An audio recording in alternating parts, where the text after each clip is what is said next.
நீங்க சந்தித்த உச்சபட்ச நெருக்கடி என்ன இந்த கோவிட்ல அஃபெக்ட் ஆனப்போ? 4 days ஹோம் குவாரண்டைன் இருந்தேன். அதுக்கப்புறம் மூச்சு வாங்க ஆரம்பிச்சு. ஏர்லி மார்னிங் ஒரு 2 o'clock அந்த மாதிரி பையனை எழுப்புறேன், அவன் தூக்க கலக்கம். இல்லம்மா ஒண்ணு இல்ல, அது வச்சு பாக்குற அப்படி 92, 93 அதுலயே வந்துட்டு இருக்கு. சரி கேப் புக் பண்ணலாம்னா கேப் புக் பண்ணிட்டோம். அதாவது இது மாதிரி நான் சொல்றேன், கோவிட் எங்களுக்கு, அதனால பேஷண்ட் யாருமே வரல, கேன்சல் பண்ணிட்டே இருந்தாங்க. ஒருத்தர் மட்டும் வரமா உங்களை கண்டிப்பா வந்து கூட்டிட்டு போறேன் அப்படின்ட்டு ஒவ்வொரு ஹாஸ்பிட்டலா போனேன். அப்படி அவரே பாவம் இறங்கி போய் உள்ள போய் கேட்டு வராரு, இந்த மாதிரி உங்களுக்கு ரொம்ப இதா இருக்கு, ஆக்சிஜன் லெவல் கம்மி ஆயிடுச்சு, பெட் இருக்கானு. இல்ல நீங்க இமீடியட்டா வேற எங்க வைப்பாங்க, வேற எங்க ட்ரை பண்ணுங்க, வேற எங்க ட்ரை பண்ணுங்க அப்படிதான் சொல்றாரு.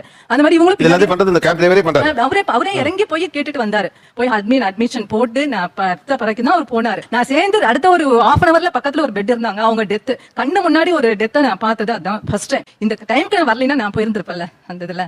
அவர் முகம் எப்படி இருந்தது? ஒரு 35 years இருக்கும் அவருக்கு, அந்த மாதிரி தான் இருந்தது. பட் அவர் ஒரு முஸ்லீம், அது நல்லா எனக்கு தெரியும். அந்த நம்பர் நான் சேவ் பண்ணியிருந்தா கூட அப்புறம் எடுக்கல. அவர் என்ன எந்த ஏரியால என்ன பண்றாரு என்னங்கிறதும் எனக்கு புரியல. ஆக்சுவலா அப்ப வந்தது யாருன்னு நினைக்கிறீங்க? கடவுள் தான், நிஜமா சொல்ல கடவுள் தான், வேற யாரும் கிடையாது.